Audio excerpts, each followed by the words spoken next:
Welcome back to another video और उम्मीद करता हूँ कि सब ठीक ठाक होंगे। और वीडियो का टाइटल आप लोगों ने देख लिया होगा। आज हम बात करेंगे जॉर्जिया के हवाले से।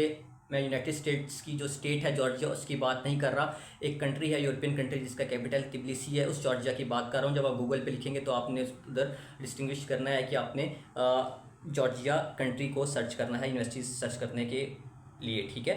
तो अब मैंने यहाँ पे वर्ड यूज़ किया है यूरोपियन कंट्री, तो यहाँ पे कमेंट आने वाले हैं कि ये यूरोपियन कंट्री नहीं है। देखें, यूके भी एक यूरोपियन कंट्री है और जॉर्जिया भी एक यूरोपियन कंट्री है। क्यों? क्योंकि ये कॉन्टिनेंट यूरोप में मौजूद हैं, तो तमाम कंट्री जो उसमें मौजूद होती हैं यूरोप के कॉन्टिनेंट में, उसको यूरोपियन कंट्रीज़ ही कहा जाता है। हाँ, शेंजन नहीं है, 26, 27 या आई थिंक 28 स्टेट्स हैं जो शेंजन है, ये वो नहीं है, अभी इसको स्टेटस नहीं हासिल हुआ, तो वो आपकी बात ठीक है। But it's a European country, it's an European country. और यहाँ पर जो है यूरोप में होने की वजह से यहाँ पे यूरोपियन एजुकेशन फ्रेमवर्क जो है वो फॉलो करते हैं, तो डिग्रीज़ जो हैं वो इंटरनेशनली रिकॉग्नाइज होती हैं। आप लोगों को प्रॉब्लम नहीं आने वाली। अगर आप पाकिस्तान में भी बनाकर अपनी जो MBBS करके आते हैं, तो अगर आप प्रैक्टिस करना चाहें तो आप कर सकते हैं। तो आप किसी भी कंट्री में जाके इस डिग्री पर आप कर सकते हैं। और ये ऐसा एक डेस्टिनेशन है उन स्टूडेंट्स के लिए जो कि स्कॉलरशिप देख रहे होते हैं या उनके पास बजट कम होता है और उनकी ड्रीम होती है कि एक इंटरनेशनल डिग्री लें, एक इंटरनेशनल एक्सपोजर जो है उसका जो है वो थोड़ा सा एक्सपोजर लें। तो ये जो है इंटरनेशनल डिग्री आपको मिल जाएगी, इंटरनेशनल एक्सपोजर भी मिल जाएगा और बजट भी आपका कम ही लगेगा। तो आपको मैं इसकी फ़ीस भी बताऊंगा, आइट चाहिए नहीं चाहिए, एम्बेसी इसकी कहाँ पर मौजूद है, वीज़ा रेशो क्या है, और वहाँ पे पार्ट टाइम जॉब्स की और फूड की क्या सिचुएशन है, ये भी आप लोगों को थोड़ा सा गाइड कर दूंगा, ठीक है। सबसे पहले तो इसकी जो डेडलाइन पे बात कर लेते हैं। यूनिवर्सिटीज़ की जो डेडलाइन है वो 30 नवंबर तक आपके एडमिशन्स ओपन है, और कुछ यूनिवर्सिटीज़ 20 नवंबर तक भी उनके ओपन है। तो आप ये देखें कि आपने अगर अप्लाई करना है तो यही बेस्ट टाइम है, सितंबर अक्टूबर आप लोग अप्लाई कर सकते हैं जॉर्जिया स्टडी के लिए, ठीक है।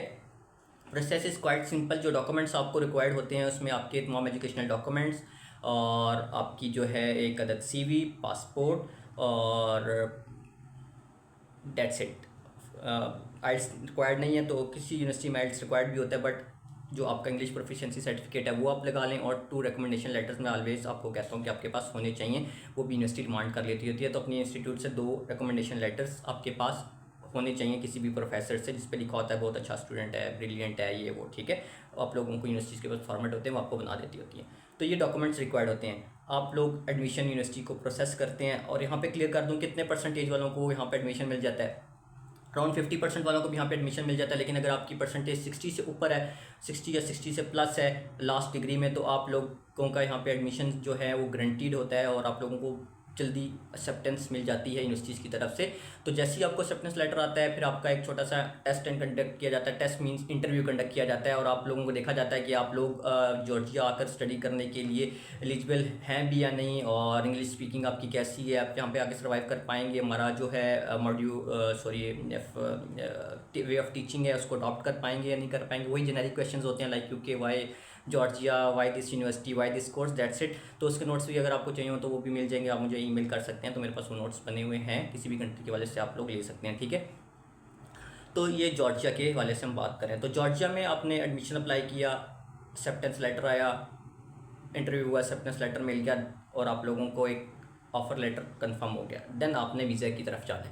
इस पे जाने से पहले आप लोगों को ये बता दूं, क्योंकि जॉर्जिया जो है एक टूरिस्ट कंट्री है और one of the safest country है, ठीक है। वही कंट्री टूरिज़्म वहीं पे प्रमोट होता है या वहीं पे टूरिज़्म ज़्यादा होता है जो कि सेफ़ होती है, रेसिज्म नहीं होता। तो स्टूडेंट्स और उनके पेरेंट्स दोनों को परेशान होने की ज़रूरत नहीं है। तो अगर आप लोग जॉर्जिया जाना चाह रहे हैं, अपने बच्चे को या स्टूडेंट को आप जॉर्जिया भेजना चाह रहे हैं, तो इस हवाले से आपको टेंशन फ्री रहना चाहिए कि सिक्योरिटी या सेफ्टी के हवाले से वहाँ पे उनको कोई प्रॉब्लम नहीं आने वाली, ठीक है। करेंसी जो इसकी है वो लारी है, और बच्चों को होता है, स्टूडेंट्स को होता है कि पाकिस्तान में कन्वर्ट करके कितने बनेंगे। अराउंड 101 पे ट्रेड कर रहा होता है। 1 लारी इक्वल टू पाकिस्तानी रुपीज़ 101, 102, 3, 4 भी समटाइम जा रहा था, डिपेंड करता है करेंसी के हिसाब से फ्लक्चुएट कर रही है। तो ऑन एवरेज 100 रुपीज़ के इक्वल है 1 लारी, ठीक है। तो वेदर यहाँ पे ट्रॉपिकल होता है, ट्रॉपिकल वेदर है। सर्दियों में स्नोफॉल भी होती है और गर्मियों में गर्मी भी पड़ती है, तो आप लोग वेदर भी इंजॉय कर सकते हैं, पाकिस्तान की याद नहीं आने वाली वेदर के हवाले से, ठीक है। तो डॉक्यूमेंट्स मैंने आपको बता दिए, ठीक है। अभी मैं आपको एम्बेसी के डॉक्यूमेंट्स एंड पे बताऊंगा और बताऊंगा कि इसका वीज़ा आपने कैसे प्रोसेस करना है। यहाँ पे फ़ीस के हवाले से ले आते हैं। जो MBBS है उसकी ड्यूरेशन जो होती है वो 6 ईयर्स होती है यहाँ पे, और उसकी जो फ़ीस होती है ऑन एवरेज $3000 US पर सेमेस्टर होती है, मतलब $6000 पर ईयर के हिसाब से 6 ईयर्स का यहाँ पे MBBS होता है। और जो रिमेनिंग डिग्रीज़ होती हैं IT की या बिजनेस एडमिनिस्ट्रेशन वगैरह की डिग्रीज़ होती हैं, उनकी जो एवरेज फीसिस होती हैं अराउंड $1500 टू $2500 पर सेमेस्टर होती है। और मज़े की बात यह है कि आप 50% फीस देकर अपना ऑफर लेटर ले सकते हैं। तो अगर आप लोगों का बजट थोड़ा कम है तो तब भी आपका यहाँ पे सर्वाइवल इजीली चल सकता है एडमिशन के हवाले से, ठीक है। और आप लोग ये अपना प्रोसेस कर सकते हैं जॉर्जिया में, ठीक है। और MBBS वालों के लिए भी यही होता है, वहाँ पे भी उनके लिए भी इंटरव्यू होता है, कोई ऐसा MD कैट वगैरह का टेस्ट तो नहीं होता। जॉर्जिया में एक इंटरव्यू लिया जाता है और चेक किया जाता है कि आप लोग आ सकते हैं और पढ़ेंगे कैसे पढ़ेंगे। तो वही आपको पता है जैसे इंटरव्यू बाकी होते हैं, ये भी वैसे ही होता है MBBS वालों के लिए भी इंटरव्यू। जॉब्स की जो सिचुएशन है यहाँ पे ऑन एवरेज जो सैलरी मिलती है डॉलर के हिसाब से बताऊँगा ताकि आप लोग इजीली कन्वर्ट कर सकें, $8 to $10 पर आवर के हिसाब से आपको यहाँ पे जॉब मिल जाती है। और ऑन एवरेज आप लोग यहाँ पर मंथली 500 to 600 US डॉलर्स के इक्वल आप लोग अर्न कर लेते होते हैं। तो आप लोगों की लिविंग कॉस्ट यहाँ से इजीली अचीवेबल है। फ़ीस के मामले में आपने खुद देखना है कि अगर आप पूरा कर सकते हैं नहीं पूरा कर सकते। आई डोंट थिंक सो कि आप $500-600 में अपनी फ़ीस भी मैनेज कर पा रहे होंगे। हर महीने भी अगर आप 100-150 डॉलर्स बचाएं तब भी आप लोगों का जो है नहीं पूरा हो सकता है, ठीक है। तो फ़ीस आपके पास होनी चाहिए, लिविंग आप यहाँ पे मैनेज कर सकते हैं। ऑन एवरेज जो यहाँ पे लिविंग कॉस्ट होती है वो अराउंड 300-350 होती है या 400 तक चली जाती है अगर आप थोड़ा सा बेहतर रहते हैं। अगर आप थोड़ा मतलब गुजारा करने वाले हैं और गुजारा कर सकते हैं, एक कमरे में एक रूम में 4-5-6 लोग सो सकते हैं, तो फिर $250 तक आपका एक्सपेंस आ जाता है। इसमें आपके bill, grocery, travel expense, mobile expense, तमाम मिसलेनियस एक्सपेंसेस इसमें इंक्लूड हैं, ठीक है। मैक्सिमम 400 तक आप लोगों का एक्सपेंस आ रहा होता है, $400 की बात कर रहा हूँ, ठीक है। $100, $150, $170 आप सेव कर सकते हैं, quite good during your education period. अगर आप लोग इतना भी सेव कर रहे हो तो किसी एक कंट्री में जाके, तो ये एक अच्छा है, ठीक है। जॉब्स आपको यहाँ पे कोई वाइट कॉलर जॉब्स है ऐसे नहीं मिलने वाली है। यूके की तरह भी यहाँ पे भी यही सिचुएशन है, लेबर जॉब्स में होती हैं। आप लोगों को जो है स्टोर्स में काम करना पड़ेगा, वेयर हाउस में, फैक्ट्रीज़ में, यहाँ पे जाके जॉब करनी पड़ेगी, रेस्टोरेंट्स में काम करना पड़ेगा। और एक अच्छी जॉब यहाँ पे जो आपको मिल सकती है वो आप इंग्लिश बच्चों को पढ़ा सकते हैं। अगर आपके लोगों की इंग्लिश अच्छी है तो आप लोगों को टीचिंग की जॉब मिल सकती है। इसके अलावा जो यहाँ पे आपको जॉब मिलती है वो आपको टूरिस्ट डेस्टिनेशन है, होटल्स इंडस्ट्री बहुत अच्छी होती है, आपको पता है। और होटल इंडस्ट्री में आपको वाइट कलर जॉब मिल सकती है, वो वाकई वाइट कलर होती है, पेंट कोट पहन के बंदा खड़ा होता है और अपना अच्छा सर्वाइवल कर लेता होता है। तो वो भी जॉब आपको यहाँ पर मिल सकती है, ठीक है। 20 आवर्स पर वीक आपको अलाउ होती है एज एन इंटरनेशनल स्टूडेंट, किसी भी कंट्री की तरह यहाँ पर भी जॉब, ठीक है। ये पॉइंट भी आप लोगों का क्लियर हो चुका है। फूड यहाँ पे प्रॉब्लम नहीं आने वाला, 20 to 25% जैसे मैंने आपको बताया। यहाँ की मुस्लिम पॉपुलेशन है तो फूड भी आपका चल जाएगा, सेविंग भी थोड़ी बहुत हो जाएगी। अब चलते हैं कि इसका वीज़ा कैसे अप्लाई करना है, वीज़ा मिलता भी है या नहीं मिलता, बैंक स्टेटमेंट कितनी रिक्वायर्ड होती है।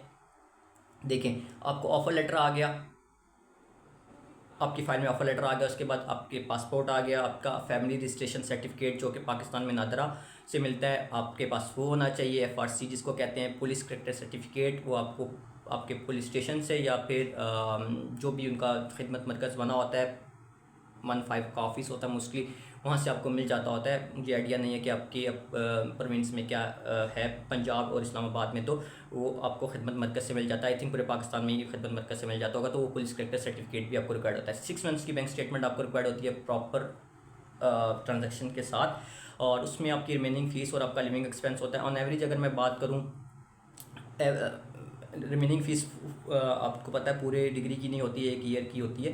तो on average 20 lakh 2 million Pakistani rupees is more than enough for the bank statement of Georgia के लिए काफ़ी है। और जब आप वीज़ा अप्लाई करने के लिए बैठेंगे, गूगल पे जॉर्जियन एम्बेसी या कॉन्सुलेट सर्च करेंगे तो पाकिस्तान में आपको नहीं मिलने वाला, क्योंकि पाकिस्तान में इनका कोई कॉन्सुलेट या एम्बेसी मौजूद नहीं है। तो आप लोगों को हमारे जो नेबरिंग कंट्री है ईरान, वहाँ पे ट्रैवल करके जाना पड़ता है और वहाँ से वीज़ा प्रोसेस होता है। पाकिस्तानी वीज़े जॉर्जिया के लिए ईरान से आप लोगों के प्रोसेस किए जाते हैं, वहीं पे उनकी एम्बेसी है, वहीं पे कॉन्सुलेट है, वही ये एप्लीकेशन डील करते हैं।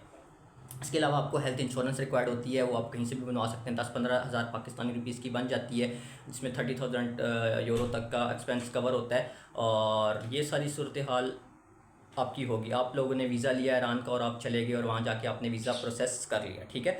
और वीज़ा जो है अगर प्रोफाइल अच्छी है तो महीने में आ जाता है, नहीं अच्छी तो फिर 2 एक महीने लग जाते हैं।